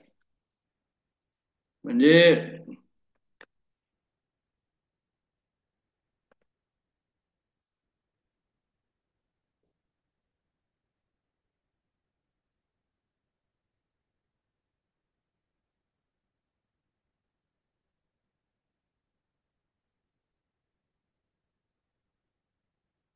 स्वभाव हा अध्यात्म इति मुच्यते. तर काय की परमात्माची जी अनुभूती आहे, आता आपण याच्यावर आलेलो आहोत की अध्यात्म स्वभाव हे काय, याचा अर्थ काय झाला. तर म्हणे अध्यात्म कशाला म्हणतात, तर म्हणे परमात्म्याची अनुभूती आम्हाला तीन तऱ्हेने येते. कोणत्या तीन तऱ्हेने येते, तर म्हणे एक तर आहे जे ईश्वर आहे, अव्यक्त आहे, जो निर्माता आहे, तो एक ईश्वर आहे. त्याच्यानंतर जो बनवणारा आहे, सृष्टीचा पालन करता आहे. आणि दुसरं काय आहे तर म्हणे जगत, जग आहे, जगाचे आम्हाला जे आहे ते अनुभव आहेच. ही तस्मात आकाश संभूता वायू अग्नी, हे जे सर्व आहे, वनस्पती देह निर्माण झाले, सर्व हे जग झालं. आणि जीवाचं स्वरूप म्हणजे प्राणी. तर जीव जगत जगदीश्वर अशा प्रकारे जे आहे ते परमात्म्याचे अनुभव आम्हाला तीन तऱ्हेने येते. एक निर्माता आहे, आणि एक जे निर्माण केलेलं आहे, आणि जे जड आहे, आणि एक जे आहे ते प्राणी आहे, जीव आहे, जीव जगत परमेश्वर. मग या तिघांमध्ये जर आहे, आम्ही जर परमात्म्याला ओळखलं, तर मग ती परमात्म्याची पूर्ण पहिचान आहे. तिघांमध्ये आम्हाला जे आहे ते ओळखायला हवं की कोण आहे. मग कोण त्याला ओळखेल कोण, तर जीव जगत जगदीश्वर म्हटल्यानंतर जगदीश्वराला तर कुणाला ओळखायची आवश्यकता नाहीये, क्योंकि सर्वज्ञ सर्वेश्वर असा तो ईश्वर आहे. बरं, जगताला कोणी ओळखायचं कुणाला, तर म्हणजे जगतालाही ओळखता येणार नाही, कारण ते जड आहे. मग जीवालाच फक्त ओळखायचं आहे त्या ठिकाणी. आणि म्हणून जीवाला जे ओळखायचं आहे त्यांनी विचार करायला की अध्यात्म म्हणजे काय. स्वभाव ही अध्यात्म इति उच्चते. म्हणजे जसं उदाहरण जर द्यायला गेलं आपण की वीज आहे आणि बल्ब आहे आणि प्रकाश झाला त्या ठिकाणी, म्हणजे काय झालं की ती अभिव्यक्ती काय आहे की प्रकाशामध्ये, प्रकाश ती अभिव्यक्ती जी आहे ती. मग बल्बच्या उपाधीनी ती इलेक्ट्रिसिटी, बल्बच्या उपाधीनी जो प्रकाश टाकते, प्रकाश अभिव्यक्ती झाली आणि बल्ब उपाधी झाला. आणि इलेक्ट्रिसिटी काय होतं म्हणजे इलेक्ट्रिसिटी मूळ झालं त्याचं. तर तसंच जे आहे ते भगवंत सुद्धा ज्या माध्यमाने प्रगट होतो, तर त्याचं प्रगटीकरण त्या माध्यमामध्ये असतं. जसं माध्यम असेल तसं. तर आता म्हणजे हा सिद्धांत आहे की जर तो प्रकाश मोठा प्रकाश असेल, लहान प्रकाश असेल, तर ते उपाधीमुळे, एखादा 25चा बल्ब असेल तर तो उजेड कमी देईल, प्रकाश कमी देईल. 50चा असेल, 100चा असेल, उजेड जास्त देईल, 1000चा आणखीन जास्त देईल. तर हे अंतःकरण सुद्धा आमचं जे आहे ते बल्ब प्रमाणे आहे. प्रत्येकाचं अंतःकरण जे आहे ते कसं आहे म्हणजे ते बल्ब प्रमाणे आहे. त्या बल्बामध्ये जो आहे, जर समजा तमोगुण जर जास्त असेल, तर मग त्याचं जे आहे ते कसं असेल की म्हणजे तमोगुण ज्या ठिकाणी जास्त आहे त्या ठिकाणी पशु पक्षी पेड पौधे अशा प्रकारचं, म्हणजे ज्या ठिकाणी अंतःकरण अविकसित आहे. पण ज्या ठिकाणी अंतःकरण विकसित आहे, जसं मनुष्य आहे, त्या मनुष्यामध्ये जर तमोगुण जास्त असेल तर मग काय होईल, तर मग त्या ठिकाणी मग आळस, निद्रा वगैरे असं जास्त त्या ठिकाणी येईल. म्हणजे रजोगुण जर असेल तर म्हणे मनुष्य मग बरचसं कार्य करेल, सोशल वर्क करेल, बरचसं एक्टिव्ह राहील नेहमी. आणि सत्वगुण असेल तर म्हणे तो देवता के रूप में तो मनुष्य राहील. तर अंतःकरणामधनं भगवंताची जी अभिव्यक्ती होते, तर अंतःकरणी उपाधी आहे, आणि त्या उपाधीमधून भगवंत जो आहे तो प्रगट होतो. मग ते अंतःकरण कसं असेल त्याप्रमाणे ते प्रगटीकरण त्या ठिकाणी होतं. म्हणजे एकच परमात्मा आहे, पण जशी अंतःकरणाची क्वालिटी असेल त्याप्रमाणे तो आम्हाला समोर दिसेल. परिपूर्ण परमात्मा जो आहे उपाधी के माध्यम से परिच्छिन्न होता है. म्हणजे काय झालं की ते उपाधीच्या माध्यमातनं तो प्रगट होतो, आणि त्याला ते स्वभाव म्हणतात. म्हणजे जे स्वभावाबद्दल झालंय की स्वभाव अध्यात्म उच्चते. म्हणजे अध्यात्म म्हणजे परमेश्वराचं स्वभाव कशा प्रकारचा आहे, त्यामुळे परमेश्वराचा स्वभाव जो आहे अशा प्रकारचा आहे की तो जीवाजीवातनं जो प्रगट होतो हा त्याचा स्वभाव आहे. म्हणून त्याला त्यांनी, आणि तो जेव्हा त्याच्यातनं प्रगट होतो तो कसा होतो, तो म्हणे तो जो आहे तो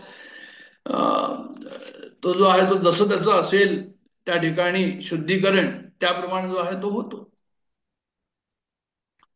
तर अध्यात्म स्वभावा अध्यात्म उच्चते. तर आता ह्याच्यामध्ये काय की समजा एखाद्याचं पॉवर कमी असेल आणि एखाद्याचे पॉवर जास्त असेल, मग त्याचा इलेक्ट्रिसिटी काय संबंध आहे, तर म्हणे इलेक्ट्रिसिटीचे सर्व दूर इलेक्ट्रिसिटी तेवढीच आहे. तर तसंच परमात्माचं आहे की परमात्मा तेवढाच सर्वदूर, तितकाच सर्वदूर ओतप्रोत भरलेला आहे. आम्हाला जर काही त्या ठिकाणी असं वाटत असेल की जे आहे ते आम्हाला कमी आहे म्हणून परमात्मा कृपा करा म्हणून ते म्हणे परमात्मा काय कृपा करेल, परमात्मा सर्व ओतप्रोत भरलेला आहे. अहम निर्विकल्पो निराकार रूपो विविर्वाप्य सर्वत्र सर्वेंद्रियाणाम सदा मे समत्व. तो सर्वदूर ओतप्रोत भरलेला असल्यामुळे आम्हाला असं म्हणायचं की बा तुम्ही आमच्यावर कृपा करा. तर म्हणे नाही, आमचं जे अंतःकरण आहे, आमची जी उपाधी आहे, आमचा जो अंतःकरणाचा बल्ब आहे, त्याच ठिकाणी जे आहे ते काहीतरी करायला हवं, त्याच ठिकाणी काहीतरी व्हायला हवं. आणि म्हणून ह्या ठिकाणी मी दासबोध ज्ञानेश्वरी सतत वाचन जे चाललेलं आहे आपलं, ते यासाठी चाललेलं आहे की त्या अंतःकरणाची शुद्धी कशाही प्रकारे होऊन त्या परमात्म्याचं जे आहे ते आम्हाला प्रगटीकरण या अंतःकरणामध्ये व्हावं. कारण की त्याचा अनुग्रह, भगवंताची कृपा, डॉक्टर काकांची कृपा ती जी आहे ती कशी आहे, म्हणजे ते सर्व दुरच अखंड चालू आहे. ती अखंड आहे, त्याच्यात काही कमी नाहीये, जास्त नाहीये. तर आमच्या अंतःकरणामध्ये जर छेद असेल, एखादी बाटली घेऊन आम्ही जर नदीवर घ्यायला गेलो आणि त्या बाटलीला छेद असेल, तर तसं ते पाणी त्या ठिकाणी राहणार नाही. तर तसंच आम्हाला असं वाटेल की बा परमात्माची आमच्यावर कृपा नाही, म्हणजे खरं म्हणजे कृपा आहे. पण आम्हालाच जर अंतःकरणामध्ये काही छेद असेल तर आम्हाला असं वाटेल की आता इथे प्रकाश कमी दिसतोय, भगवंताची कृपा कमी दिसते. तसं नाही येते. तर हा जो जीवभाव आहे आणि जीवत्व आहे हे आम्हाला लक्षात, जीव जो आहे तो आणि जीवत्व आणि जीवभाव हे असे दोन शब्द या ठिकाणी आहे. तर आम्ही सर्व जीवभावामध्ये जगतोच की. आणि जीवभावामध्ये जगतो म्हणजे काय करतो, म्हणजे आज जसं मी या देहाला आपला समजतो आणि मला जर कोणी मारायला आला तर मी पळून जाईन तिकडनं, किंवा त्याला जे आहे ते मारायचा प्रयत्न करेन. दोन्हीच त्या ठिकाणी असं होईल. तर हे असं का होतं, कारण की मी आपल्या देहाला आपलं मानलेलं आहे. एखादी छिपकली आहे ना, आपण त्याला मारायला जाऊ तर ती पळेल, कारण की त्याच्यामध्ये जे तत्व आहे, चेतन तत्व आहे, ते काय आहे ते तत्व, त्या तत्वाने जे आहे जो चिदाभास आहे त्या ठिकाणी त्या छिपकलीच्या देहाला आपलं समजलेलं आहे. साप येतो, माणूस पळतो आणि साप त्याच्या पाठीमागे जातो, किंवा उलट काही होत असेल की काठी घेऊन मारायला आला तर साप पळायला पाहतो. तर हे सर्व काय आहे, तर म्हणजे ही जी अभिव्यक्ती आहे परमात्म्याची, ही अभिव्यक्ती जी आहे त्या देहाला आपलं समजून ती अभिव्यक्ती त्या ठिकाणी होते आहे. म्हणजे आमचा सुद्धा भाव जसा आहे की हा देह मी आहे. जसं एक राजाची गोष्ट होती की राजा होता आणि एक साधू त्याच्याकडे आला आणि तो म्हणाला की म्हणजे राजा असं आहे की एक तुझा डुकराचा जन्म आणखीन मध्ये राहिला आहे, तो डुकराचा जन्म झाला तर परत तू राजा इथे होऊन जाशील. मग राजाला असं वाटलं की तर राजे पण मला हवंय आणखीन, तर डुकराचा जन्म आपण काय मग कसं करायचं, त्याला शॉर्ट कसं करायचं डुकराचा जन्म. म्हणजे तू जन्म घेऊन घे आणि मंत्रीला सांग आपल्या की तो तुला मारून देईल, तर लागलीच तू राजा होऊन इथे येशील नेक्स्ट बर्थ मध्ये. तर राजा म्हणाला हे ठीक आहे. मग राजा डुक्करच्या योनीत जेव्हा गेला तर हा मंत्री गेला बंदूक घेऊन त्याला मारायला. तर तो म्हणाला नाही नाही थांब थांब म्हणे, मग काय झालं. तर म्हणे मला जर असं माहित असतं की ही डुकराची योनी जी आहे ती इतकी सुंदर आहे, इतकी मला लुभावते आहे, तर म्हणे मी राजा झालोच नसतो. तर याचा अर्थ हा झाला की ज्या योनीमध्ये, ज्या देहामध्ये जो आहे तो मनुष्य आहे, त्याच योनीला जे आहे ते तो जीव जो आहे तो इतका चिपकून बसलेला आहे की त्याला वाटतं की आणखीन दुसरं काहीच नाही, हे सर्वात जे आहे ते मोठं आहे. हा खूप मोठा जो गैरसमज आहे, हा खूप मोठा जो आहे तो आपला अज्ञान आहे या ठिकाणी. हे समजण्याकरता म्हणून जो आहे तो त्याला असं वाटतं की आनंद ह्या योनीमध्ये आहे, पण खरा आनंद जो आहे तो कुठे, तर म्हणजे जो आहे तो परमात्म्यामध्ये आहे. आम्ही देहाशी तादात्म्य केलं तर मग देहाशी तादात्म्य केल्यावर कधी आम्हाला आनंद होतो, कधी आम्हाला दुःख होतं. पण भगवंताशी जर तादात्म्य केलं, जीवभाव जर आम्ही भगवंताकडे केला, तर भगवंताला ओळखून आमचा जीवभाव शरीरामध्ये न देता, संसारामध्ये न देता जर आम्ही भगवंताकडे दिला, तर मग काय होईल, तर म्हणजे ते जे आपल्याला कळेल की अरे हे जे आहे ते सच्चिदानंद, हे आनंद स्वरूप आहे. भगवंताचं स्वरूप जे आहे ते आनंद आहे. तर असं जे आम्हाला देशाचं, काळाचं, वस्तूचं, परिस्थितीचं जे बंधन होतं आणि परिच्छेद होतो, त्याच्यामध्ये आम्ही जर नेहमी विचार केला की भगवंत जो आहे तोच या ठिकाणी आहे. म्हणजे बल्ब पाहून जो आहे तो मला इलेक्ट्रिसिटीची आठवण येते, पण प्रकाशाची आठवण नाही येत. खरं म्हणजे जे आहे ते अभिव्यक्ती जी आहे ती कशामुळे आहे, अभिव्यक्ती जो आहे ती इलेक्ट्रिसिटीमुळे, प्रकाश इलेक्ट्रिसिटीमुळे. तर तसंच हे जे आमचं जगाचं प्रगटीकरण आहे, जीवाचं प्रगटीकरण आहे, जे पिंड आहे, जे ब्रह्मांड आहे, जे प्रगटीकरण आहे, ते कशाचं आहे तर म्हणजे ते त्याचं आहे. तर प्रगटीकरण कशाचं आहे हे लक्षात ठेवायला हवं. पण होतं काय की आम्ही बल्बकडे म्हणजे प्रकाशाकडे न पाहता इलेक्ट्रिसिटीकडे जरी आम्ही लक्ष ठेवलं तरी बल्बाकडे आमचं जास्त लक्ष असतं की बल्ब फ्यूज झाला का, बल्ब लहान आहे का, बल्ब मोठा आहे का. तसंच बल्ब म्हणजे उपाधी, आणि ही जी शरीराची उपाधी आहे या शरीरामध्येच आमचं जे आहे ते काय राहतं तिकडे जास्त लक्ष असतं. तर हे असं सांगायचंय मला या ठिकाणी की उपाधीला आपण जास्त हे देऊ नये. उपाधी ज्याच्यामुळे आहे त्याचं महत्व आहे. आता प्राईम मिनिस्टर जो आहे तो भारताचा प्राईम मिनिस्टर आहे. तर प्राईम मिनिस्टर समजा कुठे गेला तर त्याला भारताचा प्राईम मिनिस्टर म्हणून त्याची जी ओळख आहे त्या ठिकाणी. प्राईम मिनिस्टर तो कसाही असेल, समजा तो अधू असेल काही कारणाने किंवा आणखीन काही असेल, पण तो भारताचा प्राईम मिनिस्टर म्हटल्यानंतर ती जी हे आहे उपाधी आहे त्या उपाधीला महत्व जो आहे तो आहे दिलं जातं. पण ह्या ठिकाणी आम्हाला समजायला पाहिजे की आम्ही देहाला जर महत्व दिलं तर मग ते जे उपाधीला महत्व दिल्यासारखं होतं. तर मग उपाधीला महत्व नाही, उपाधीच्या मागे जे तत्व आहे त्याला महत्व त्या ठिकाणी दिलं जावं असं. तर असं जर आम्ही सतत अभ्यास केला तर मग जे आहे ते स्वभाव हा अध्यात्म उच्चते, म्हणजे मग ही भिन्नता आमची समाप्त होईल. मग हळूहळू जे असं म्हणतो की वसुदेव सर्वम मिती, वसुदेव सर्वमिती जे आहे ते आपल्याला हळूहळू दिसू लागेल. म्हणजे त्याचा ओळख आमची होईल. म्हणजे नित्य जो आहे ते अनित्यचं नाव आहे. चेतन जो आहे त्या चेतनाला काहीतरी नाव आहे पण ते आहे चैतन्य. एकोहम बहुश्याम, बहुनाम, नाव पुष्कळ आहे पण आहे सर्व एकच, आणि ते चैतन्य माझं स्वरूप आहे हे नेहमीच लक्षात ठेवायचं. आणि असं जर असलं तर मग काय होईल, तर म्हणे कठोपनिषद सांगतो की तुम्हाला पूर्ण शांती त्या ठिकाणी मिळेल. असतो एक श्लोक आहे त्या ठिकाणी. तर हेच आपलं स्वरूप आहे. आता खरं म्हणजे काय आहे की आम्हाला भारी पर्स जर आमचा असेल तर मग काय होतं, तर भारी पर्स असून जे आहे ते आम्हाला पुष्कळ वेळा असं वाटतं की बाबा शांत आहे म्हणून शांती मिळते. भारी पर्स आहे शांती मिळते याचा अर्थ काय झाला की आमच्याकडे खूप सत्ता संपत्ती यश कीर्ती प्रतिष्ठा सर्व काही आहे, तर आम्हाला असं वाटतं अरे वा आम्ही शांत आहे. पण त्या शांतीच्या आतमध्ये अशांती दडलेली आहे हे आमच्या लक्षात येत नाही.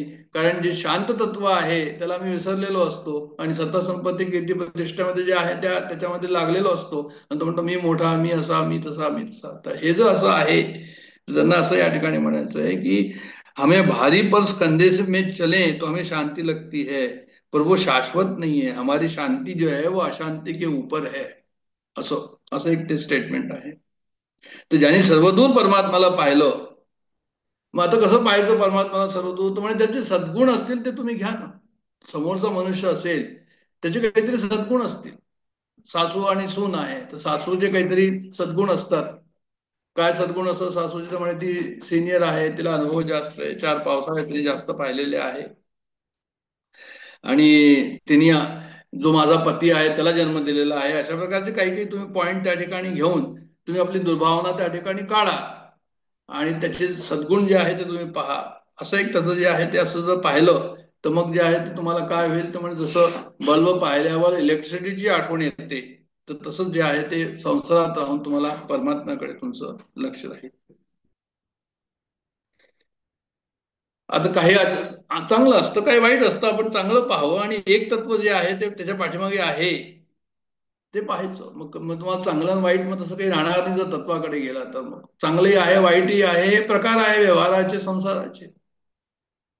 मग त्याच्यामध्ये जे आहे एवढं वाईट मानायचं किंवा चांगलं म्हणायचं काही विशेष प्रयोजन राहत नाही, कारण एकच तत्व सद्गुरू आहे. एक तत्व दृढधरी म्हणा हरीशी करुणा येईल तुझी.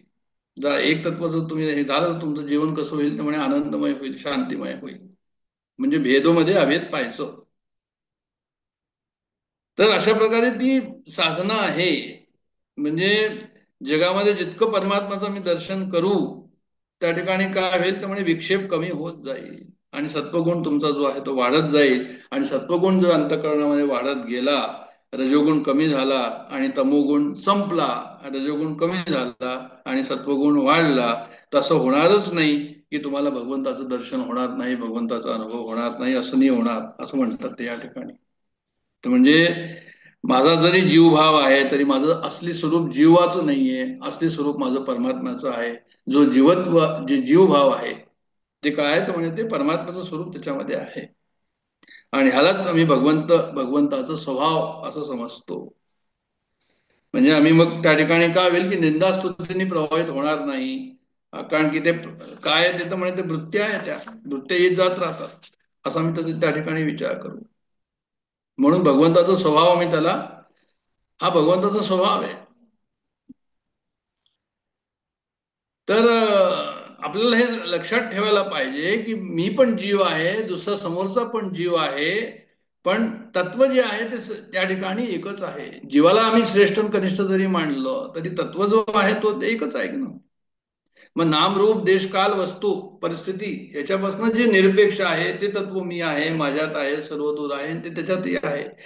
अशी जर आमची त्या ठिकाणी समज झाली, ओळख झाली, असं जाणकार झाली, तर मग जे आहे ते आम्हाला त्याचं अध्यात्माचा स्वभाव स्वभाव अध्यात्म उच्चते हे कळेल. आणि भूतभाव उद्भव करो, आता हे कर्माबद्दल या ठिकाणी सांगितलंय. पुढचं 1-2-5 मिनिटांमध्ये होईल ते, की भूतभाव उद्भव करो विसर्ग कर्म संहिता. म्हणजे परिभाषा काय आहे ही, या ठिकाणी त्यांनी जी परिभाषा दिलेली आहे कर्माची ती खूप सुंदर आहे.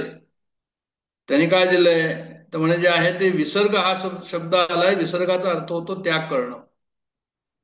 म्हणजे त्याग करणं कसं की काहीतरी सोडायचं.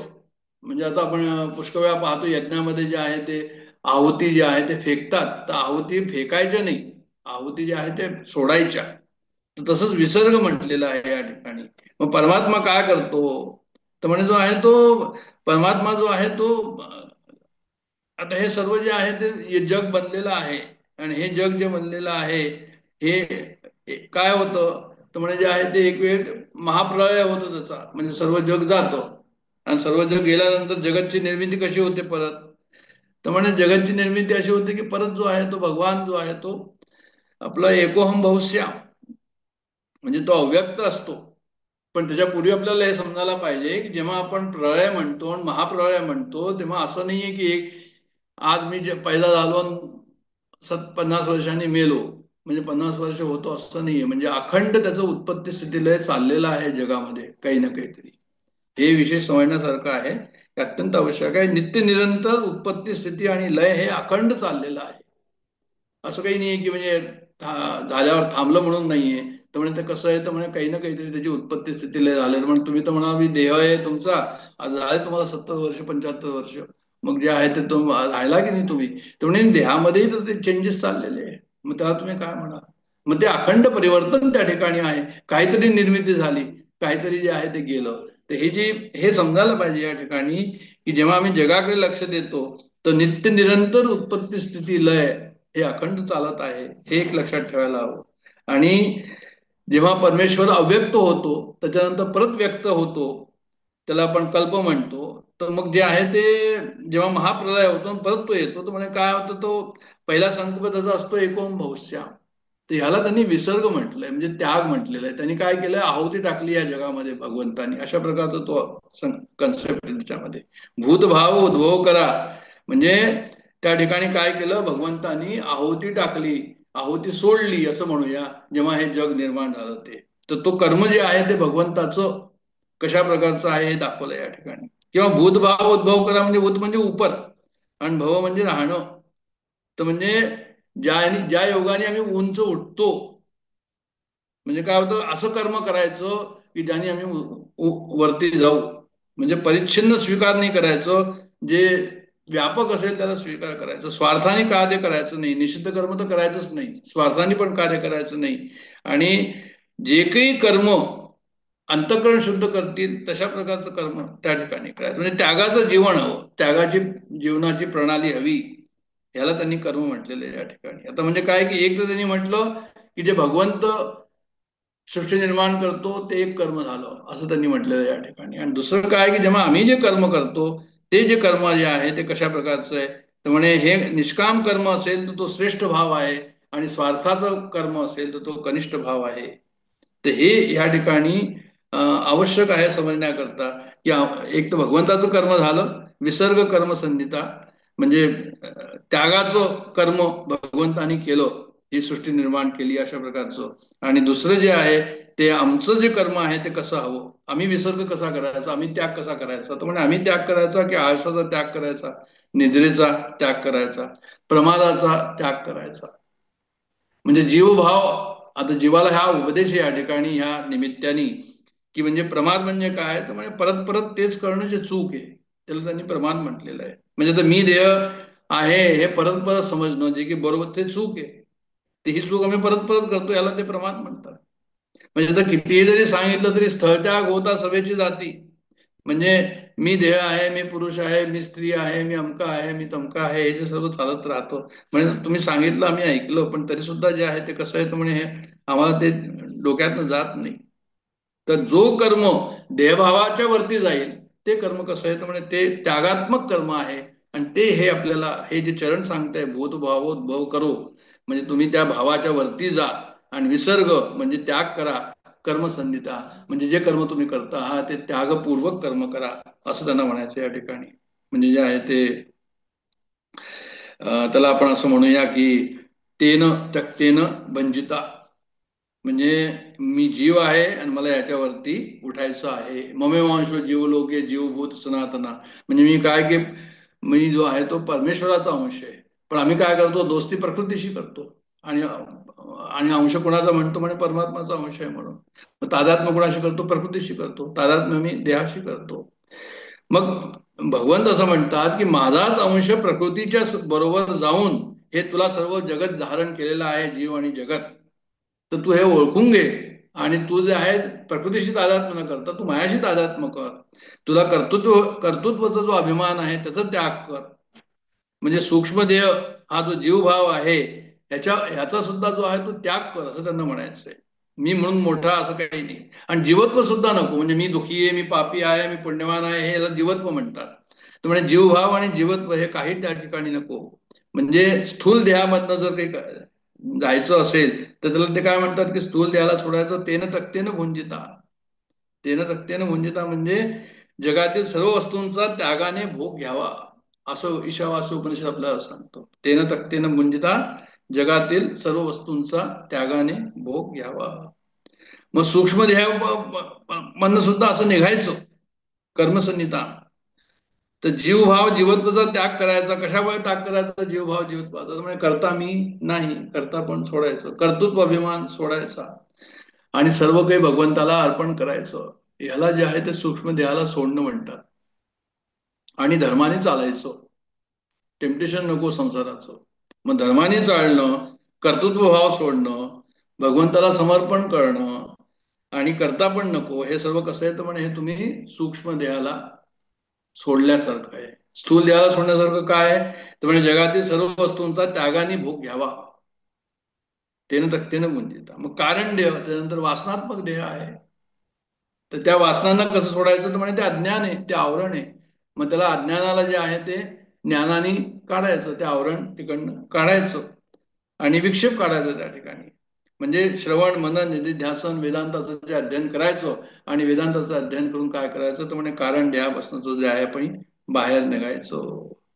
तर असं जर झालं तर कारण देह म्हणजे स्वरूपचं अज्ञान आणि कारण देहाला दूर करणं म्हणजे स्वरूपाचं ज्ञान. तर असं जर स्वरूपाचं ज्ञान झालं आणि त्यागमय जीवन झालं त्यालाच त्यांनी कर्म म्हटलेलं आहे. आणि असं कर्म जे आहे ते भगवंतानी जे आहे केलं, सृष्टी निर्माण केलं, हे कर्म केलं आणि आम्ही काय करायचं तर म्हणजे आम्ही अशा प्रकारचं कर्म करायचं. भूत भावोत उद्भव करो विसर्ग कर्म संहिता. ते भगवंताचा त्याग तो आणि आमचा त्याग कशा प्रकारचा हे दोन्ही या ठिकाणी दिलेलं आहे. भाष्यकारांनी हे सर्व या ठिकाणी दिलेलं आहे ते आपण पाहिलं या ठिकाणी. आता आपण या ठिकाणी थांबणार आहोत. जय जय रघुवीर समर्थ.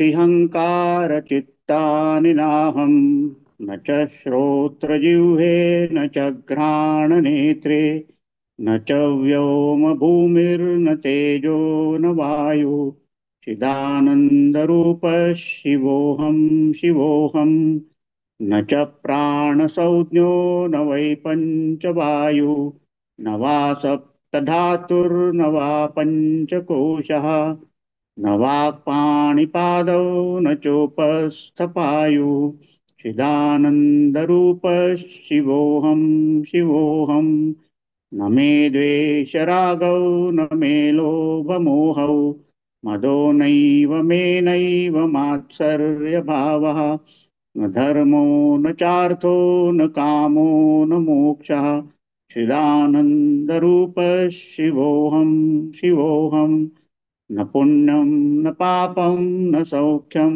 न दुःखं न मन्त्रो न तीर्थं न वेदा न यज्ञाः अहं भोजनं नैव भोज्यं न भोक्ता चिदानन्दरूपः शिवोऽहं शिवोऽहं न मे मृत्युशङ्का न मे जातिभेदः पिता नैव मे नैव माता न जन्म न बन्धुर्न मित्रं गुरुर्नैव शिष्या चिदानन्दरूपः शिवोऽहं शिवोऽहम् अहं निर्विकल्पो निराकाररूपो विभुर्व्याप्य सर्वत्र सर्वेन्द्रियाणां सदा मे समत्वं न मुक्तिर्न बन्धः चिदानन्दरूपः शिवोऽहं शिवोऽहम् चिदानन्दरूपः शिवोऽहं शिवोऽहम् चिदानन्दरूपः शिवोऽहं शिवोऽहम्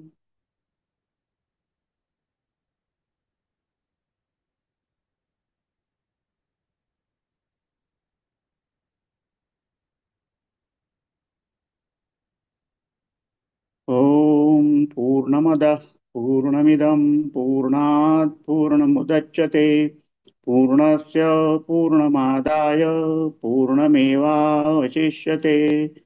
ॐ शान्ति शान्ति शान्ति हरि ओम्